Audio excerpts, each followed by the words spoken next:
Bonsoir et bienvenue à cette émission Invité de la semaine. Aujourd'hui, nous avons le réel plaisir de recevoir pour vous le professeur Dr Noël Tchani Modianvita. Il est professeur des universités.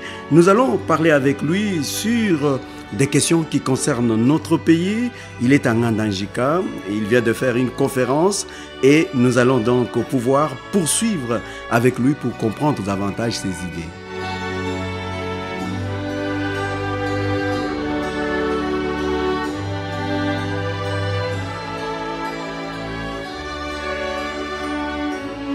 Encore une fois, merci d'être au rendez-vous de cette émission Invité de la semaine qui reçoit le professeur des universités bien entendu, économiste de formation, banquier. Il a également suivi avec succès les programmes de formation des managers. Il a travaillé à la Banque mondiale, il est un expert, il était dans plusieurs pays. Il était également candidat président de la République en 2018. C'est le professeur Noël Tchani Modianvita. Bonsoir professeur. Bonsoir, merci de me recevoir ici. En tout cas, nous sommes très heureux de vous recevoir.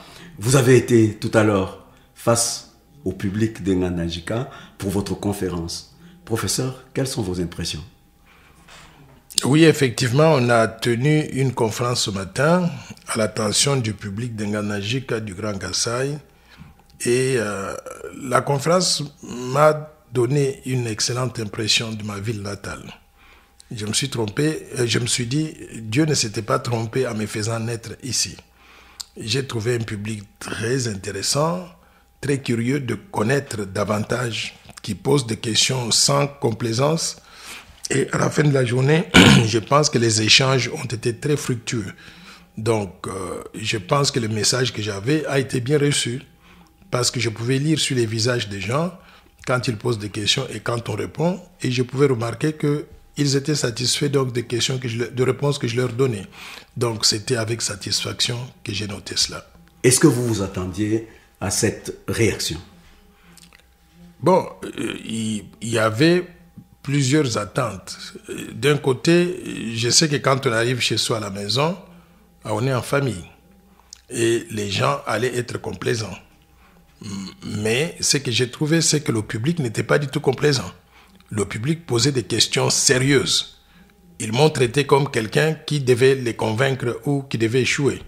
Et à la fin de la journée, ce sont des questions qu'on devait poser à n'importe quel scientifique sans complaisance. Donc, à la fin de la journée, je me suis dit, je pouvais m'être trompé en assumant que parce que c'est le public d'Ngandangika de chez moi, ils allaient m'entourer donc des éloges. Ce n'était pas le cas, mais c'était des questions sérieuses auxquelles j'ai dû répondre comme je pouvais. Vous avez été interpellé par plus d'une fois par le public qui était venu à votre conférence et qui voulait voir l'expert que vous êtes contribuer au soulagement de la misère de la population. Avez-vous l'impression d'avoir rencontré leurs attentes? Je pense oui, parce que beaucoup de personnes ne savent pas que nous venons de backgrounds différents et nous avons des choses que nous pouvons faire et des choses que nous ne pouvons pas faire. Moi, après avoir terminé les études, j'ai passé plusieurs années, près d'une trentaine d'années à travailler pour la Banque mondiale, une institution internationale. Il y a des règles quand vous êtes un fonctionnaire international. Les règles sont lesquelles? La règle est que vous ne pouvez pas travailler sur votre propre pays pour éviter des situations de conflit d'intérêts. Si la Banque mondiale m'a envoyé à travailler sur la RDC, je serais tenté parce que c'est chez moi de donner des crédits avec complaisance, sans être très regardant, pour éviter ce risque de conflit d'intérêts, de loyauté partagée, si je peux dire, entre la Banque mondiale et le pays qui est le mien, ou le pays emprunteur. Ce qu'on fait, c'est que la banque affecte les fonctionnaires internationaux partout dans le monde, sur n'importe quel pays, sauf sur son pays. Par conséquent, pendant 30 ans, il m'était interdit de travailler sur la RDC.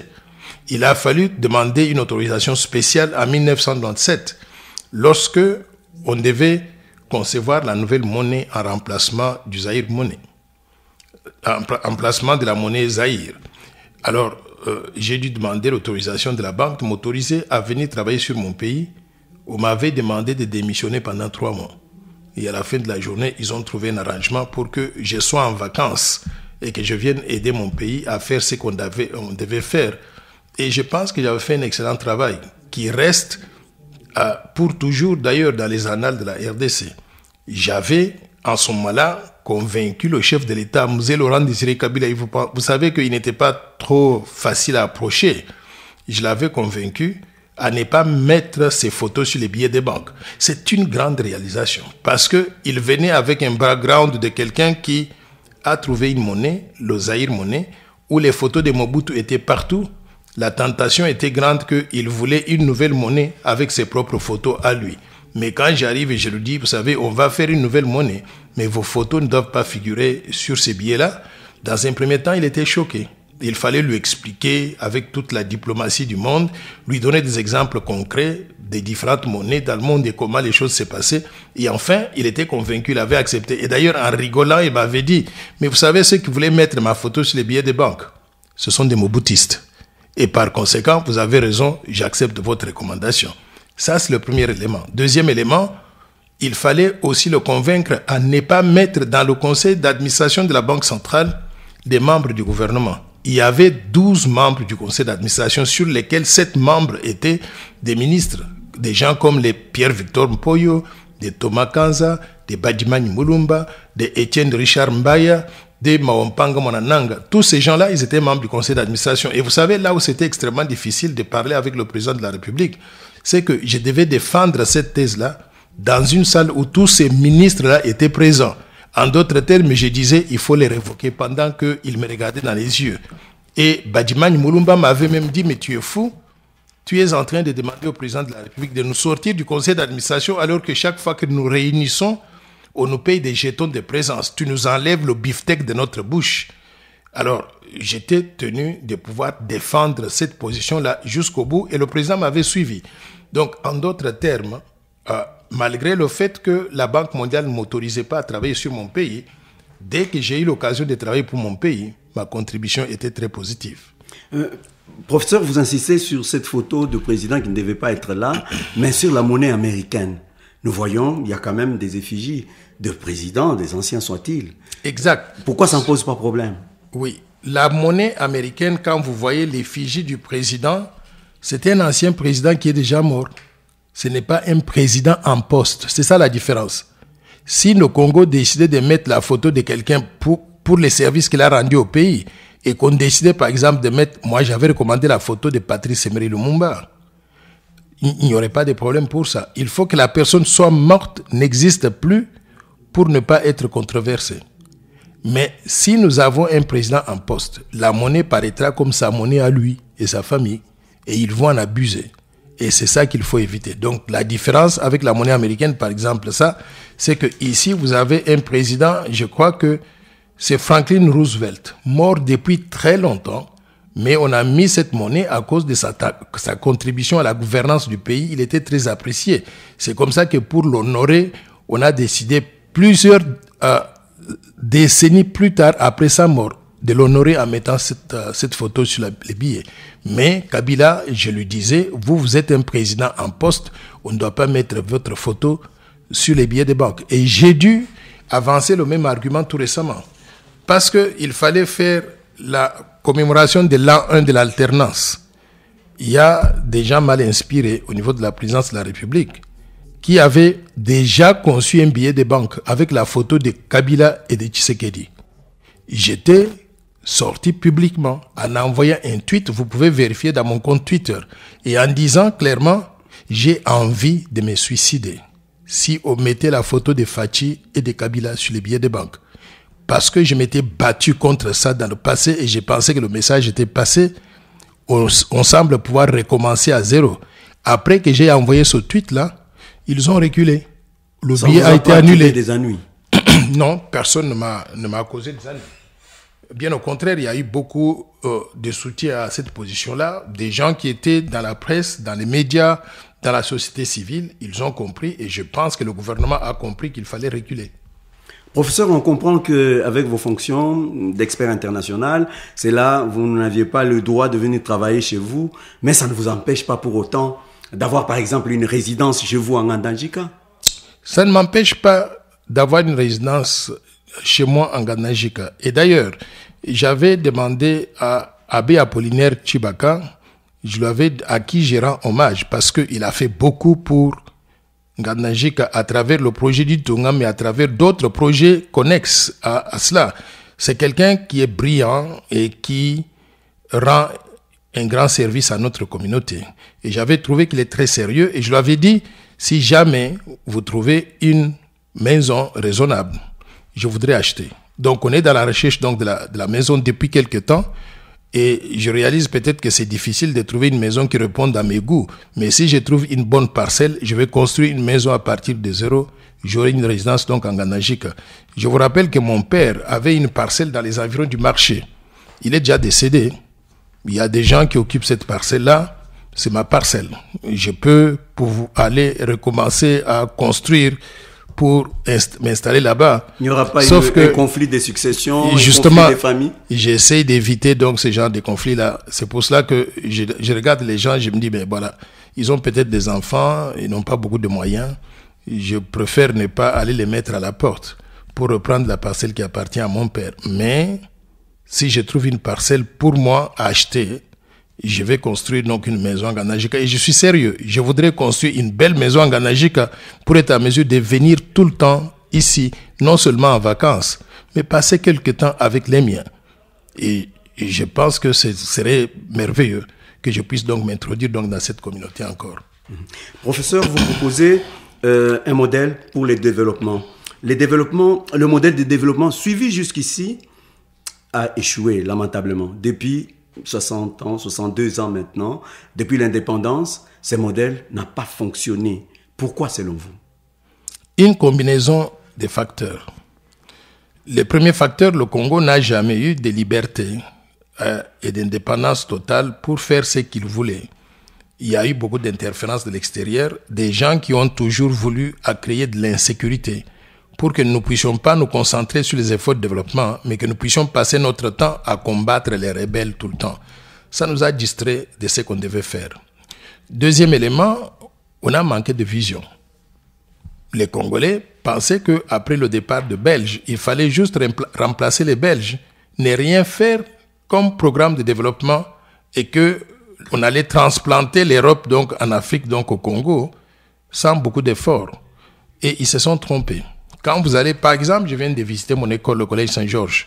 C'est inadmissible ce que j'ai vu aujourd'hui. Le collège est complètement détruit. C'était une école de qualité. Mais depuis que les Belges sont partis, devinez quoi?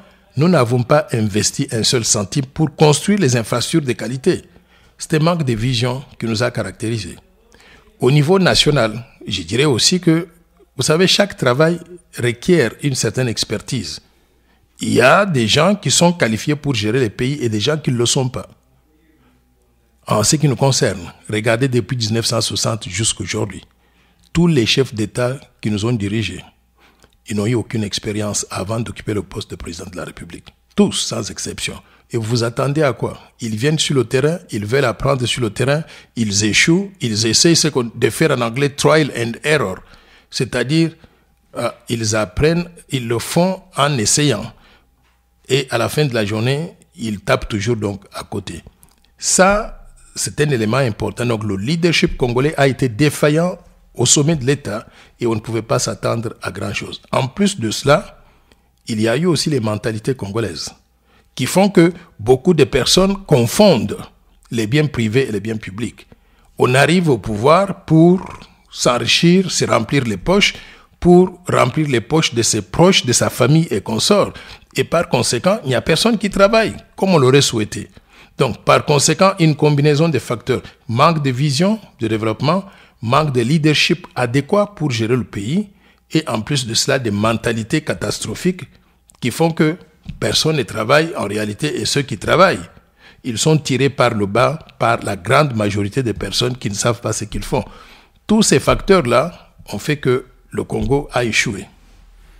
Alors, vous proposez, pour redresser la barre, vous proposez le plan Marshall pour la RDC. Qu'est-ce qui garantit qu'un tel plan peut changer la donne? Ce plan va changer la donne, peut changer la donne. Et je sais pourquoi je le dis. Vous savez, chacun de nous est bon à quelque chose. Le coach Florent Ibenge, il est bon au football. Quand il sélectionne des joueurs de football, on sait que les Léopards vont gagner le match éventuellement s'ils se donnent correctement. Si on me prend moi, on me met sur le terrain pour tirer la balle, marquer les buts contre l'équipe adverse, très probablement je vais tirer à côté parce que je ne suis pas professionnel du football. Mais il y a des gens qui sont mieux que moi dans ce domaine-là. Maintenant, revenons au domaine du développement. Ce qui est arrivé dans notre pays, c'est que beaucoup des gens qui nous ont dirigés n'ont jamais géré un seul programme de développement. Ils ne savent même pas ce que c'est le développement. Mais moi, je suis spécialiste de ce domaine-là. C'est ça que j'ai fait pour vivre. Pendant 30 ans à la Banque mondiale, j'ai travaillé sur 125 pays différents. Formé à Harvard, docteur en économie. La probabilité pour que ce que je conçois puisse échouer, elle est minime par rapport à ce que les autres ont fait jusqu'à présent. Donc, faites-moi confiance. Je suis spécialiste, je suis comme un poisson dans l'eau dans ce domaine du développement. Si vous me faites confiance, nous pouvons transformer fondamentalement le pays. Ce matin, par exemple, j'ai annoncé un mini plan Marshall pour le développement du Grand Kasaï. Avez-vous déjà entendu quelqu'un proposer quelque chose comme ça? Jamais.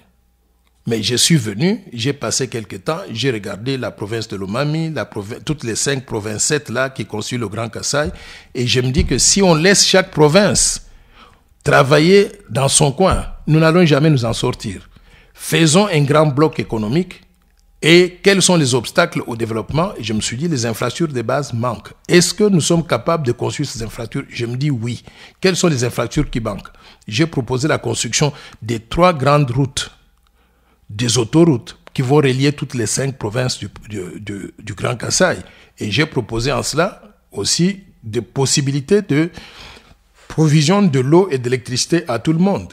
Mais c'est ça qui gêne le développement du pays. Si on met simplement ces infrastructures-là donc en place, le reste va décoller automatiquement parce que le secteur privé peut prendre donc le relais. Il n'y a pas beaucoup de gens qui ont cette vision globale du développement. J'ai cette vision parce que c'est mon domaine, c'est ma spécialité. Je l'ai fait ailleurs avec des résultats probants. Si je le fais chez moi, rassurez-vous, en 5 ans, vous n'allez plus reconnaître le Grand Kasaï. Professeur, avez-vous tenu compte de nos mentalités à nous, Congolais? Je tiens compte des mentalités et je me dis on doit vivre avec ce qu'on a, mais on doit être rigoureux et strict pour corriger tout en avançant. Par exemple, la plupart des gens, ils font la confusion entre les biens publics et les biens privés. Personnellement, j'ai observé par exemple le procès de 100 jours et j'ai vu comment les choses se sont passées. Nous avons suivi ça en direct. Il y a eu des tournements de fonds publics. On ne peut pas me dire que 57 millions de dollars ont disparu et que personne n'est responsable de ça. Une fois qu'on condamne les gens, on les met en prison, on a senti toutes ces manœuvres-là pour sortir ces gens donc de la prison. Et ils sont sortis de la prison. Une fois que vous faites ça avec un cas, vous avez perdu crédibilité. Personne ne va vous croire encore dans vos histoires de l'état de droit, de la bonne gouvernance. Mais moi, si j'étais président de la République, et quelqu'un fait quelque chose comme ça, on l'arrête, on le juge, on le met en prison. Ne venez pas me dire que vous êtes originaire d'Nganajika. On va vous garder en prison. Vous allez faire 20 ans en prison, vous n'allez jamais sortir de là parce que vous êtes un mauvais citoyen. Mais quand je vais le faire avec un individu, un deuxième et un troisième, tout le monde va se mettre au garde-vous. Et désormais, les gens vont réaliser qu'on est sérieux dans ce que nous voulons faire. C'est ça qui manque actuellement et qui a manqué dans le passé. Mais dans ce procès de 100 jours, ne fût-ce que de l'avoir fait avec un directeur de cabinet comme on l'a fait, c'était déjà grand, c'était un grand coup. Ça pouvait contribuer? Non, au début, c'était un grand coup et moi, j'avais salué cela. Il y a eu même le département d'État américain qui avait salué ça. Tous les bailleurs de fonds avaient salué ça, avaient dit il y a quelque chose qui a changé au Congo. L'état de droit est réel, la mauvaise gouvernance va être combattue.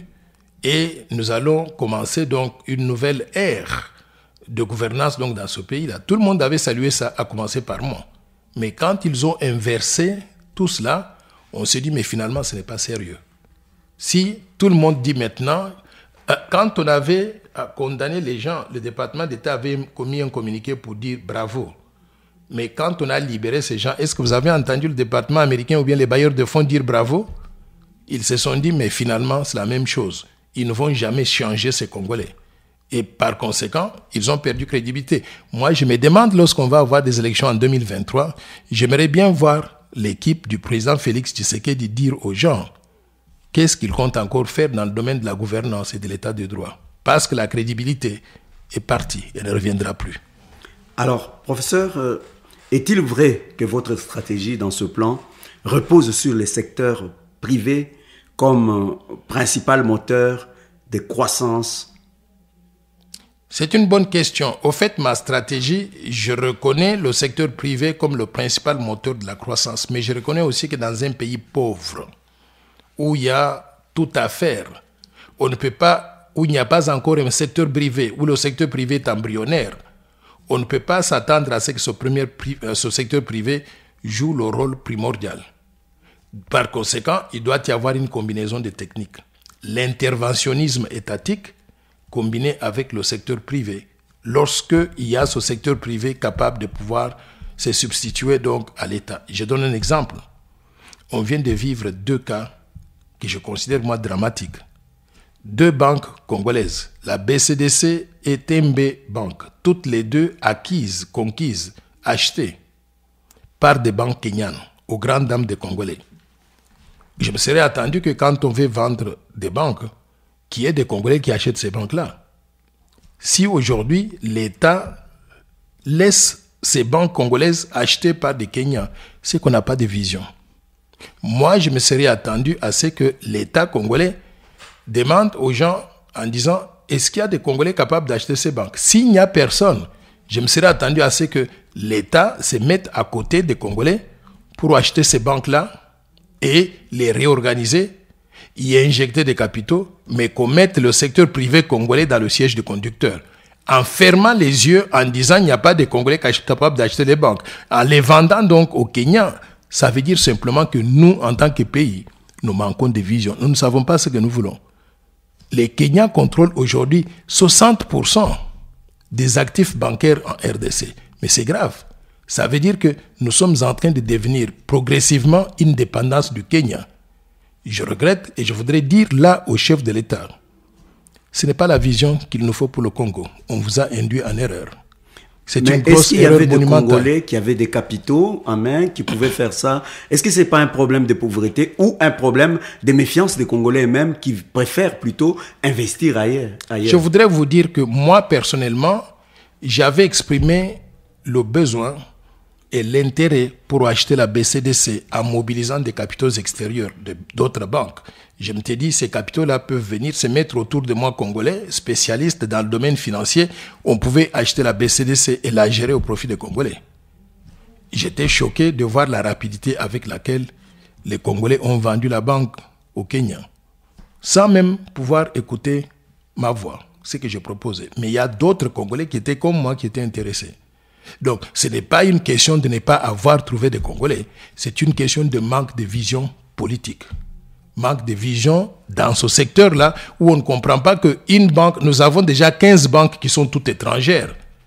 Nos efforts devaient être orientés dans le sens de faire entrer les Congolais dans les capitaux des banques. Mais continuer à vendre des banques étrangères aux étrangers, aux grandes dames des Congolais, c'est manquer de vision politique. Professeur, et pourtant vous prêchez le libéralisme. Est-ce que ça va ensemble avec ce que vous dites maintenant, le libéralisme? Oui, le libéralisme, je le prône, mais je dis aussi un libéralisme nationaliste. C'est-à-dire, je veux que le secteur privé joue un rôle, mais je veux aussi que ce secteur privé soit congolais. Si on ferme simplement les yeux et on dit les Kenyans, venez acheter tout ce que nous avons, nous les Congolais, nous deviendrons des étrangers dans notre propre pays. On n'aura pas le contrôle, le pouvoir économique qu'il faut. Et j'ai travaillé dans les banques étrangères. Je vous ai dit que j'ai travaillé pour 10 ans à JP Morgan Chase, à Republic National Bank of New York et à Citibank. Pendant 10 ans. Donc je connais le comportement des banques étrangères dans les pays comme la RDC. Et je continue à penser que c'est une erreur de ne pas mettre les Congolais dans le siège de conducteur dans ce secteur-là. C'est une grosse erreur et c'est un manque de vision totale. Je regrette et je dis ça, je m'adresse au président de la République. Monsieur le Président, on vous a induit en erreur. C'est une grosse erreur.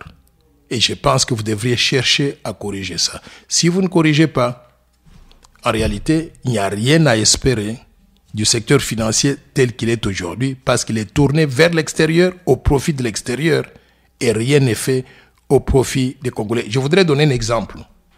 Prenez les banques que nous avons à Kinshasa. Ce sont des banques libanaises, indo-pakistanaises ou kenyanes. Imaginez une fois ces banques-là obtiennent leurs ressources de quelle source? Elles obtiennent leurs ressources de la part des dépôts que déposent les Congolais dans les banques. Mais une fois qu'elles ont reçu les dépôts des Congolais, imaginez un cas de figure qu'une banque libanaise a reçu les dépôts des Congolais, mais elle doit faire un crédit, un seul crédit. Pour un montant de 10 millions de dollars, c'est tout ce qu'elle peut faire. Elle a 2 clients qui se pointent devant elle. Un Libanais et un Congolais. À qui est-ce qu'on va faire le crédit? Aux Libanais, aux grandes dames des Congolais. C'est ça le manque de vision que je déplore pour ce que nous avons aujourd'hui. Je sais ce qu'il faut faire pour changer ce système-là. Malheureusement, le président de la République n'a pas vu la lumière. La banque centrale que nous avons aujourd'hui, elle est incapable de réfléchir comme je réfléchis. Ce ne sont pas des spécialistes comme moi. Ils font des erreurs, ils induisent le pays en erreur. Et pourtant, vous pensez que cet interventionnisme ne va-t-il pas à l'encontre du système libéral, de l'économie du marché? Et je vais vous dire une chose, le système libéral qui n'est pas assis sur un nationalisme quelconque ne vaut rien. Je vais vous donner un exemple. La Citibank, c'était la plus grande banque américaine à l'époque. Cette Citibank avait besoin de mobiliser des ressources fraîches pour renforcer sa capitalisation. Il n'y avait personne qu'on avait trouvé aux États-Unis pour injecter l'équivalent de 5% du capital de la Citibank. La seule personne qui pouvait acheter cette augmentation de capital, c'était un Saoudien, un grand homme d'affaires saoudien. Et vous savez quoi? Il a fallu que le Congrès américain approuve cet homme-là pour qu'il achète 5% du capital de la banque, avec une condition que, en 10 ans, vous devez vendre aux Américains. Voilà un pays qui se dit libéral, mais qui contrôlerait le secteur bancaire américain. Pourquoi est-ce que nous, qui avons tout à faire pour que notre économie puisse croître, nous devons ouvrir simplement les vannes et laisser entrer les étrangers comme si on était donc des aveugles? C'est ça mon point de vue. Un libéralisme, oui, je suis libéral, mais un libéralisme contrôlé. Quand il y a des Congolais et des étrangers, je réfléchis 2 fois s'il faut vendre aux étrangers ou aux Congolais, parce que je voudrais mettre les Congolais dans le siège du conducteur. Et face à cette pauvreté ambiante que vous avez fait dans l'état de lieu que vous faites avant d'introduire votre plan Marshall, vous parlez de cette pauvreté et vous proposez le mini plan Marshall pour le Grand Kasaï, qui se trouve être aussi aujourd'hui à la traîne même des autres provinces du pays. Vous pensez que c'est réaliste? Oui, c'est très réaliste. Vous savez, et nous devons nous réveiller, nous les Kasaïens. Je vais vous dire pourquoi. Tout récemment, on a assisté à l'exode des Kasaïens vers Kinshasa, mais également vers le Katanga. Exode, pourquoi? Parce que les conditions de vie dans le Grand Kasaï sont devenues très dures. Nos compatriotes sortent des universités, ils ne peuvent pas trouver du travail. Ils sont tous au chômage, ils sont obligés de faire les wewa, de conduire donc les motocycles. Par conséquent, ils quittent le Grand Kasaï pour aller dans des endroits où ils pensent trouver mieux, trouver donc meilleures conditions de vie. Nous devons être imaginatifs. Pourquoi ils partent? Parce qu'il n'y a pas d'opportunité dans le Grand Kasaï. Le mini-plan Marshall que je propose va inverser cette tendance-là. Nous allons créer les infrastructures de base qui manquent, les autoroutes et les routes, mettre en place un système d'eau et d'électricité, réformer les écoles et les hôpitaux, créer maintenant des conditions économiques qui permettent de créer des emplois et qui permettent d'employer ces jeunes gens-là qui sortent des universités. Au lieu qu'ils aillent ailleurs, s'ils trouvent du travail ici, ils seraient très contents de travailler ici. C'est ça le sens de mon mini-plan Marshall pour le Grand Kasaï. Il est important que tous les Kasaïens comprennent ça et ils adhèrent à ce plan-là.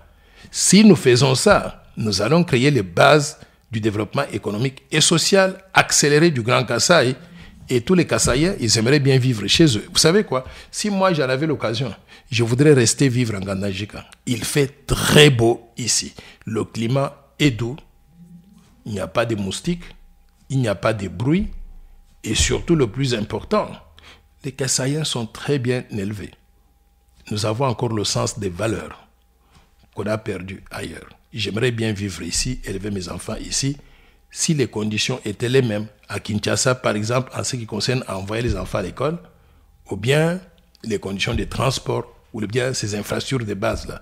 Donc, faisons quelque chose pour notre sous-région. La sous-région étant définie comme étant le Grand Kasaï. Et cette chose-là, en ce qui me concerne, qui suis spécialiste de développement, j'ai pris le devant en proposant un mini-plan Marshall. Si les gens me suivent, accordez-nous 5 ans, vous allez voir que le Grand Kasaï deviendra la région la plus prospère de la RDC. Professeur, vous êtes assis, vous avez votre plan Marshall, mini-plan Marshall, vous attendez que les autres fassent le premier pas vers vous, ou vous suscitez des dynamiques pour que ça soit la préoccupation de tous. Parce que vous dites, nous devons.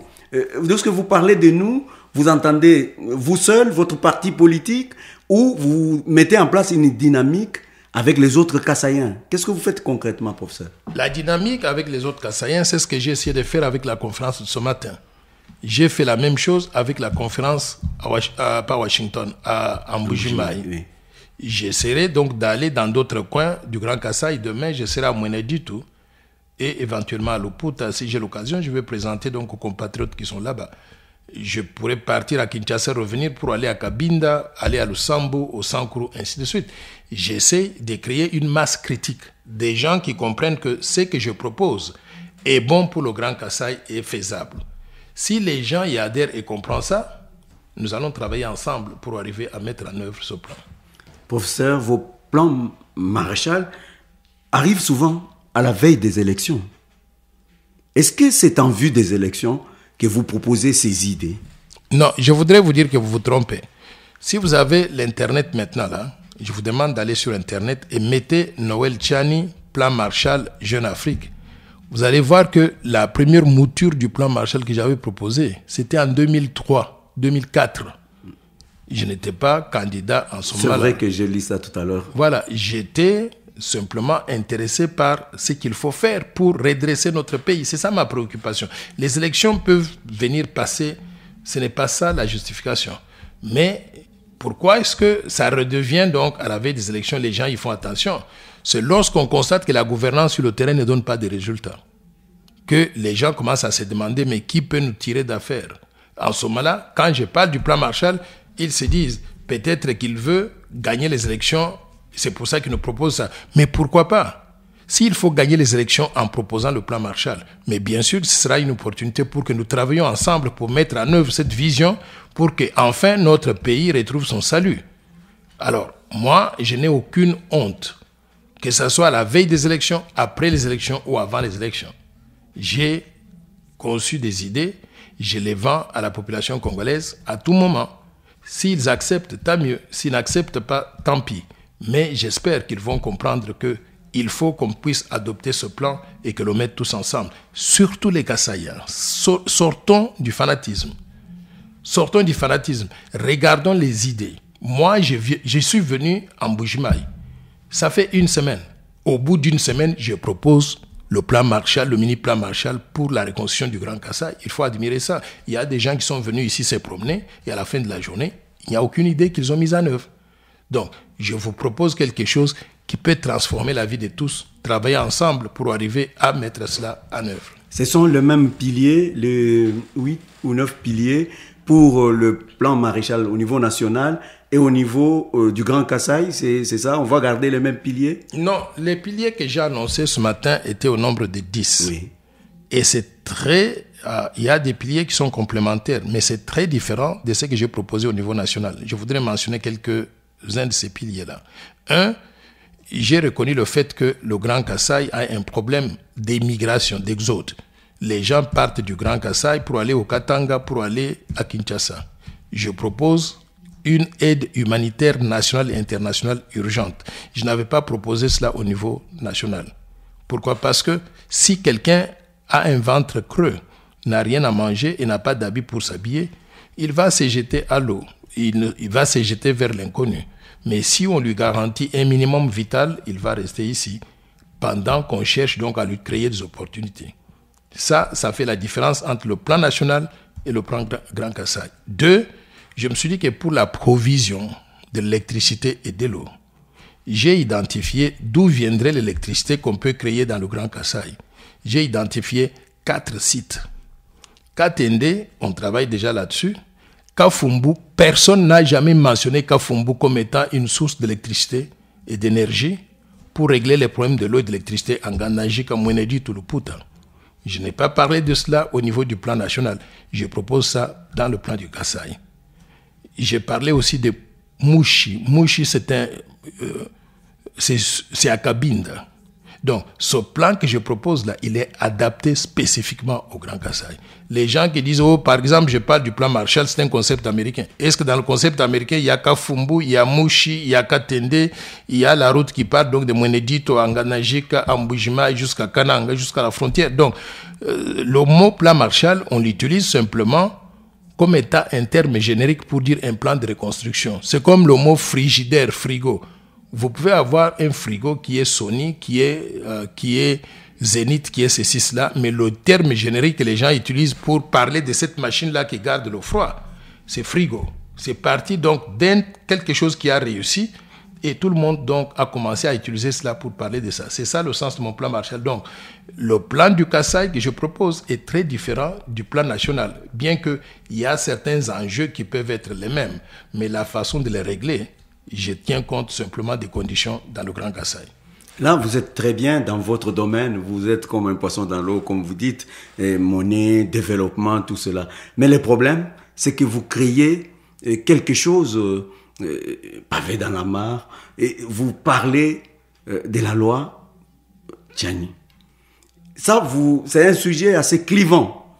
Alors qu'ici, on a besoin de fédérer, d'avoir tout le monde. Maintenant, avec votre proposition de loi, vous semblez plutôt vous attirer des ennuis. L'FCC a estimé en son temps que votre proposition de loi met en mal l'unité nationale du pays, la paix, la cohésion nationale. Que répondez-vous à cela? Le FCC, ils me font rire. Ils ont eu 18 ans pour gérer le pays, ces gens-là. Mais qu'est-ce qu'ils n'ont pas fait? Vous connaissez le phénomène Kamwena Sapo. C'était de nature à créer l'unité nationale. Ils ont tué nos compatriotes. Il y a eu 90 fosses communes. Dans chaque fosse commune, si on mettait 100 personnes, ils ont enfoncé dans le sol congolais près de 9000 personnes. Le FCC n'a pas de leçons à nous donner. Et en plus de cela aussi, cohésion nationale, mon œil. Vous savez ce qu'ils ont fait? Joseph Kabila avait placé, et il était l'élément principal d'infiltration au sommet de l'État. Vous connaissez Bosco Tanganda? C'est un général que Louis Kabila avait nommé et l'avait responsabilisé pour la gestion de tout l'Est de la République. Il violait les femmes, il frappait les hommes, il faisait du n'importe quoi. C'était de nature à créer la cohésion nationale. Il y a plusieurs exemples de ce genre-là. Je n'ai aucune leçon à recevoir donc de ces gens. Et s'ils trouvent que c'est clivant, c'est eux qui étaient clivants. Moi, je suis nationaliste. J'ai fait ce qui doit être fait pour le bien de tout le peuple congolais.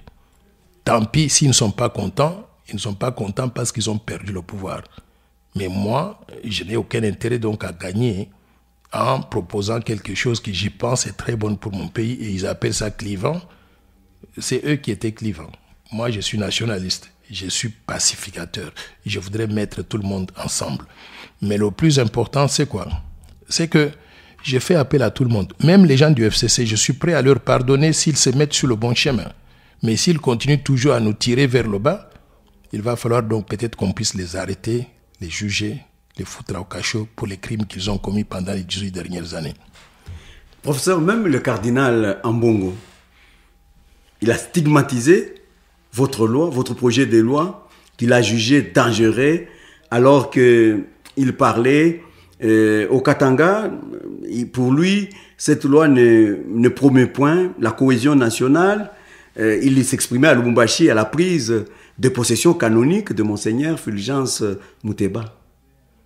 Vous savez, je suis catholique croyant, pratiquant, et j'enseigne à l'université catholique à Kinshasa. J'ai eu l'occasion d'exprimer mon point de vue au cardinal et je maintiens que la loi que je propose, elle est bonne pour le pays. Je m'arrête là. Professeur, le fait d'être de père et de mère, est-ce une garantie de l'efficacité? Parce qu'on a eu un problème. On a un problème sérieux de gestion. Est-ce qu'il suffit d'être de père et de mère congolais pour être efficace, pour être bon gestionnaire? Non, il ne suffit pas seulement d'être de père et de mère. Parmi les de père et de mère, il y en a des bons, il y a des mauvais. Nous devons déjà faire ce premier critère de sélection, éliminer tous ceux qui ne devraient pas être considérés. Maintenant, parmi les de père et de mère, nous devons les analyser de très près pour choisir les meilleurs, ceux qui sont vraiment patriotes et qui ont des compétences. L'erreur que nous avons commise dans le passé, c'est qu'on a pris certains des pères et des mères qui n'étaient pas qualifiés et ils nous ont donné des résultats catastrophiques. Mais je voudrais que les Congolais reconnaissent aussi une chose, c'est que les mauvais résultats que nous avons aujourd'hui là, ce n'est pas simplement des résultats provenant de la gestion des pères et des mères. Il y a eu les des pères et des mères, il y a eu des pères ou des mères, les Kengo Adondo, les Moïse Katumbi, tout ce monde-là, les Jean-Claude Mouyambo, ils ont géré cette république comme une république bananière. Ils ont détourné des fonds publics et nous disons, la blague a trop duré. Maintenant, nous allons être plus regardants en sélectionnant d'abord le premier niveau, soyez des pères et des mères. Maintenant, dans les des pères et des mères, nous allons avoir des élections, on va choisir les meilleurs parmi les des pères et des mères et ceux qui ont un niveau d'intégrité acceptable et qui ne peuvent pas être mêlés à tout ce que nous avons connu jusqu'à présent. Donc, ce n'est pas une garantie, mais c'est un point de départ. Et nous devons travailler là-dessus pour éliminer tous les déchets qui ne devaient pas être retenus. Et pendant 75 ans, avec le Belge, la colonisation, l'État indépendant du Congo, les pays a semblé bien marcher. Les routes dont vous parlez, il y en avait quand même avec la Belgique, les expatriés, les étrangers, les colonisateurs. Il y a des infrastructures, des bases. Aujourd'hui, curieusement, 62 ans, avec des pères et des mères à la tête du pays. Quel bilan, quel chaos, quel gâchis. Moi, je ne regrette pas le départ des Belges. Vous savez pourquoi? S'ils étaient tellement de bons gestionnaires comme vous le prétendez, ils auraient préparé le Congolais à assurer leurs responsabilités après l'indépendance. Mais qu'est-ce qu'on a vu?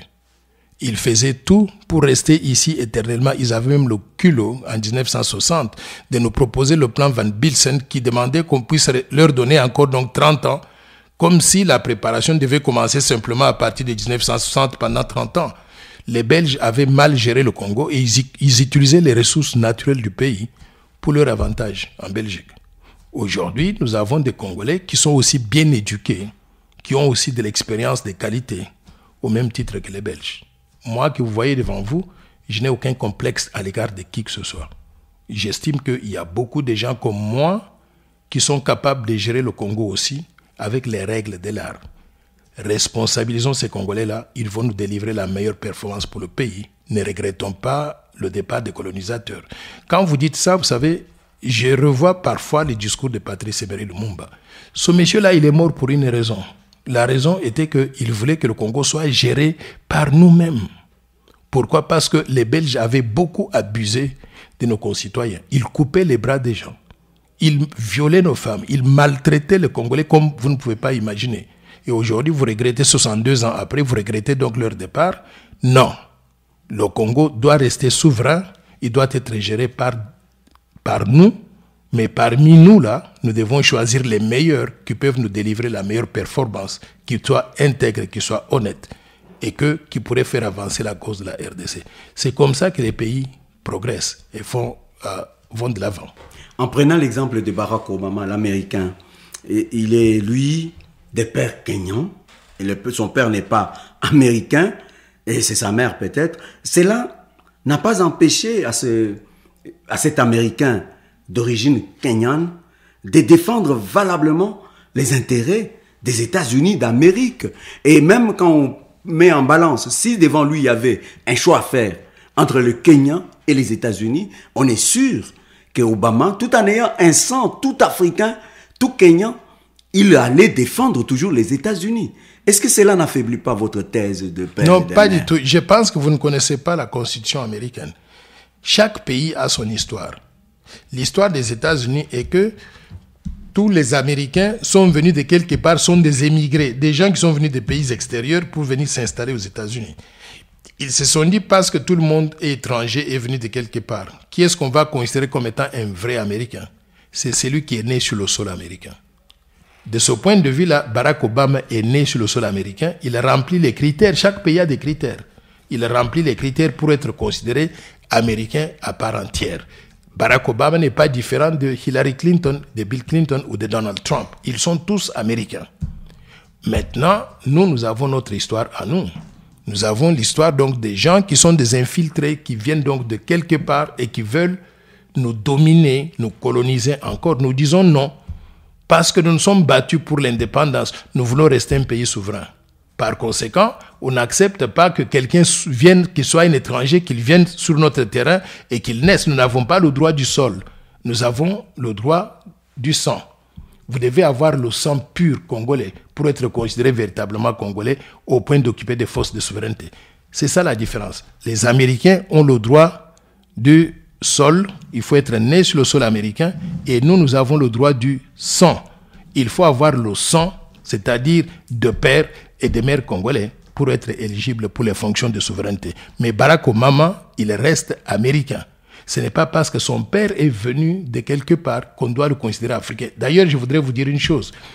Tous les Noirs américains, ils sont venus d'Afrique. Tous les Noirs américains. Alors, est-ce qu'il faut considérer que ce sont des étrangers? Non, ce sont, d'après la Constitution américaine, ce sont des Américains d'après cette Constitution-là. Par conséquent, tous ces Noirs américains, ils sont éligibles pour diriger les États-Unis. Tandis que moi, quand j'étais aux États-Unis, je suis venu d'Afrique, je ne suis pas né aux États-Unis. Je vous ai donné ce matin l'exemple où j'ai été interviewé par la Fed, la Banque centrale américaine. On a refusé que je travaille là-bas. Pourquoi? Parce qu'ils ont dit, vous n'êtes pas un Américain de souche. Vous êtes simplement un détenteur de la carte verte. Par conséquent, vous pouvez tout faire aux États-Unis, mais vous ne pouvez pas occuper des postes dans des institutions qui appartiennent à l'État fédéral. La Banque centrale étant une institution fédérale, je n'étais pas éligible pour travailler là-bas. Henry Kissinger, très brillant diplomate, ce monsieur a occupé tous les postes aux États-Unis jusqu'au niveau de secrétaire d'État. On lui a dit qu'il ne peut plus aller au-delà de secrétaire d'État pour devenir président de la République. Pourquoi? Parce qu'il n'est pas né sur le sol américain. Donc, chaque pays a des règles. Il faut connaître ces règles-là pour ne pas tomber dans des généralisations abusives. Barack Obama, c'est un Américain à part entière. Professeur, le Congo, c'est une fabrication du roi Léopold II. Sans lui, il n'y aurait pas Congo. Et quand vous dites nous sommes Congolais, et quelque part dans le cours d'histoire du Zaïre que j'apprenais à l'époque, on me disait le premier habitant du Congo, c'est les Pygmées. Et les autres, nous sommes venus par après. Est-ce que cela n'est pas semblable à la situation des Américains aujourd'hui, avec un pays que nous assumons, mais qui est une fabrication de l'étranger? Vous savez, je disais tout à l'heure, chaque pays a son histoire et sa constitution. La constitution de la RDC considère que sont des Congolais d'origine ceux qui sont ici des tribus ou des ethnies qui étaient reconnues le jour de l'indépendance en 1960. Il y a 450 ethnies reconnues comme telles. C'est ça la définition que j'utilise comme Congolais d'origine. Maintenant, les autres histoires de rois des Belges ou des Pygmées et consorts, là, je laisse ça aux Belges. Je ne veux pas entrer dans ça. Mais moi, je considère que les Congolais d'origine sont ceux qui sont issus des tribus ou des ethnies qui ont existé le 30 juin 1960 au moment de l'indépendance. Si vous n'êtes pas parmi ces gens-là, vous n'êtes pas Congolais d'origine. Vous pouvez être Congolais d'acquisition, vous pouvez être Congolais de naturalisation, donc vous n'êtes pas éligible pour occuper les fonctions de souveraineté. Professeur, ne craignez-vous pas que votre position sur cette affaire vous crée des ennuis d'ordre sécuritaire personnellement? J'ai des problèmes d'ordre sécuritaire. Il y a des gens qui m'ont menacé et vous savez, à un moment donné, si tout le monde a peur et qu'il doit rester sous le lit chaque jour parce qu'il a des problèmes de sécurité dehors, on ne peut rien faire dans la vie. À un moment donné, il faut prendre ces risques-là dans le bien de tout le monde. Et moi, je pense que j'ai pris ce risque dans l'intérêt de tout le monde. J'espère que mon pays va en bénéficier. Et j'espère que si mon pays en bénéficie et que les gens réalisent que j'avais raison, ils vont me récompenser tôt ou tard. Et vous savez comment ils vont me récompenser? Peut-être qu'ils vont voter pour moi pour être président de la République à un moment donné. Alors, professeur, il y a cette actualité, c'est l'Est du pays, avec cette affaire, vous avez dit, infiltration. Réellement, on est déjà là-dedans. Est-ce que c'est en appliquant, par exemple, votre loi, qu'on peut résoudre cette situation qui se trouve à l'Est aujourd'hui? Parce que je me rappelle quand Sarkozy est venu à Kinshasa, il avait dit qu'il faut avoir de projets qu'on puisse confédérer, qu'on puisse avoir à partager, oui, intégrateur, à partager des ressources pour que nos voisins ne soient pas si bizarres avec nous. Est-ce que vous ne pensez pas que c'est vers là qu'il faut peut-être aller atténuer un peu cette affaire des Congolais des mères et des pères? Ben, moi, je voudrais dire à M. Sarkozy qu'il était président de la France. Il doit s'occuper des Français, pas des Congolais. Nous avons notre pays avec nos problèmes et qu'il nous laisse gérer ces problèmes-là. Mais qu'il vienne nous dire que les autres doivent venir partager les richesses du Congo, mais sans dire que les Congolais doivent aller partager les richesses donc des autres, je pense que c'est injuste. Nous devons protéger notre pays. Nous sommes un pays souverain et chaque pays a des frontières et chaque pays doit pouvoir faire respecter son intégrité territoriale. Maintenant, advienne que pourra. Si Sarkozy n'est pas content, c'est son problème. Mais nous sommes Congolais. Nous devons protéger ce que nous avons. Maintenant, ce qui se passe à l'Est, c'est quoi?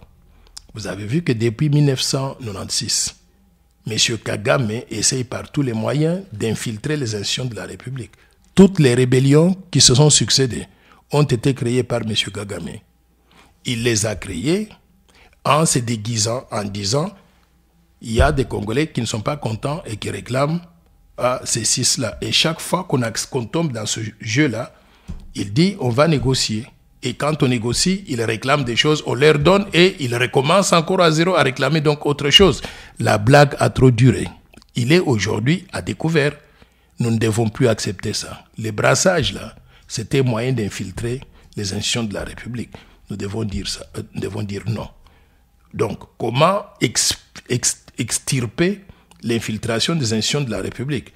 La loi Tchani, c'est l'un des mécanismes pour ça. Désormais, toutes les fonctions de la République de souveraineté ne seront plus accessibles à ces gens-là. Maintenant, il faut qu'on fasse le recensement dans toutes les institutions, l'armée, la police, les services de sécurité, les entreprises publiques et consorts. Quand on détecte que la personne n'est pas 100%, ce que nous définissons comme étant Congolais d'origine, il peut travailler, faire autre chose dans le secteur privé. Il peut être président du club de football. Il peut être ministre des Sports. Mais il ne doit pas occuper des fonctions de souveraineté. Avec ce niveau d'infiltration qu'on a, vous pensez que ça pourra marcher? Il faut commencer quelque part. En commençant par la loi Tchani, nous allons descendre progressivement à tous les échelons des institutions. On va y arriver au fil du temps si les Congolais sont consciencieux.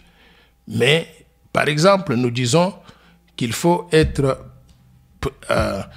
Congolais de père et de mère pour être administrateur de l'ANER.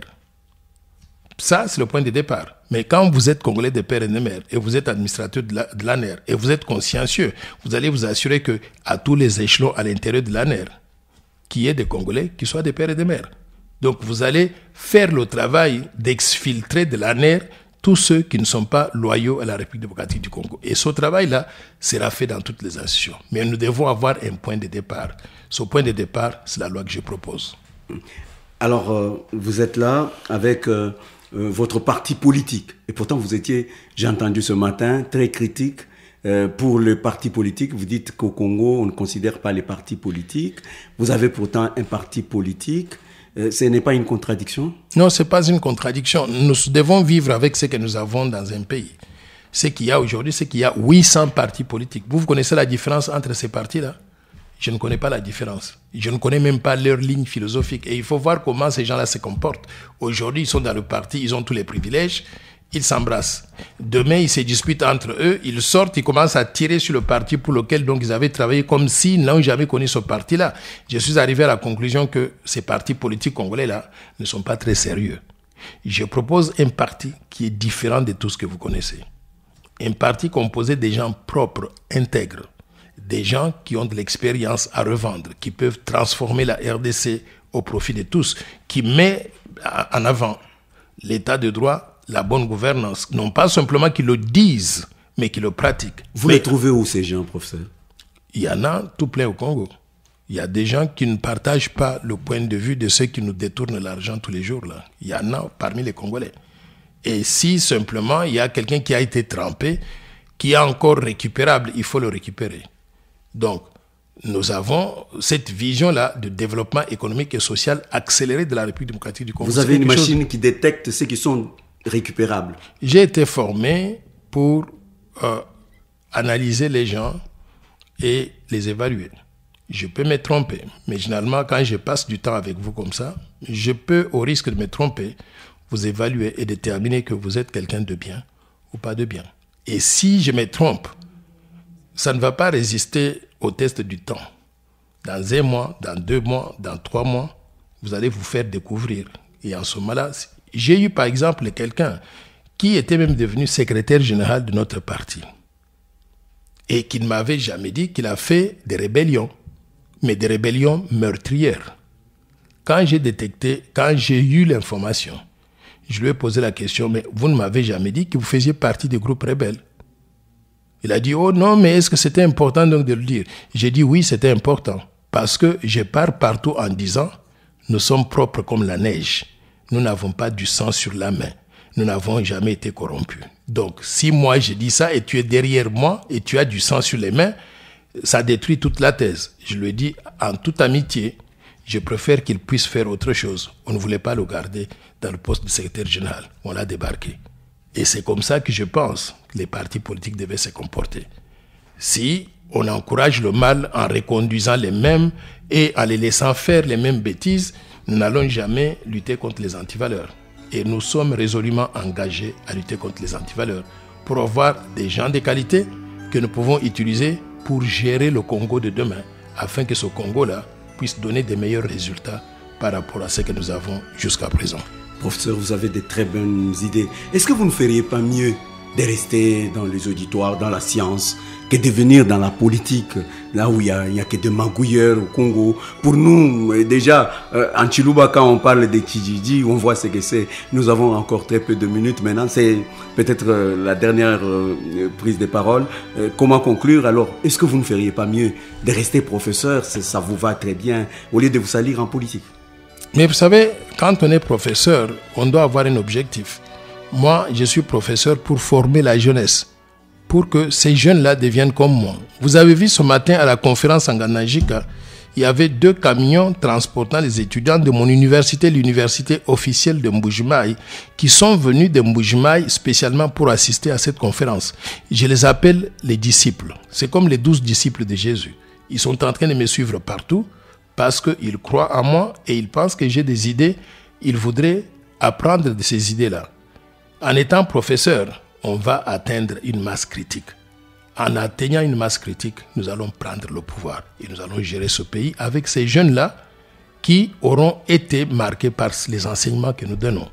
Donc, les deux ne sont pas contradictoires. On peut être professeur d'université et à la fin finir par diriger la République avec les étudiants qu'on a formés. En bref, êtes-vous toujours déterminé à être candidat président de la République en 2023 ? Nous sommes en train d'analyser la situation du pays très sérieusement. Il arrivera un moment où je vais annoncer la décision. Et ce n'est plus pour très longtemps. Je pense que le pays a besoin de corrections. Et ces corrections ne peuvent être amenées que si des gens comme moi arrivaient à se lancer dans la course, à gagner la confiance des Congolais, à gérer le Congo avec une vision de développement claire de ce que nous voulons faire. Donc, quand on va arriver à ce niveau-là, vous serez parmi les premiers par qui je vais passer pour annoncer cela à toute la nation. Donc, gardez votre mal en patience, ça viendra très bientôt. Merci, professeur Noël Tchani Mwadjamvita. En tout cas, tout le plaisir était pour nous de vous recevoir ce soir dans ce studio. Merci à vous, aimables auditeurs. Merci, professeur. Merci en tout cas de m'avoir accueilli ici. Je voudrais en profiter pour féliciter ce projet, le projet du Tunga. Parce que je vois que c'est un acteur de la société civile, mais qui a fait beaucoup pour la communauté, particulièrement ici en Ganajika, dans des secteurs différents. Je pense que des gens comme ça, il faut les encourager. C'est un homme honnête, intègre et qui rend des services précieux à la communauté. En tout cas, je le salue sincèrement. Merci, professeur. Merci, aimables auditeurs. La prochaine fois, pour un autre numéro de cette émission, invité de la semaine.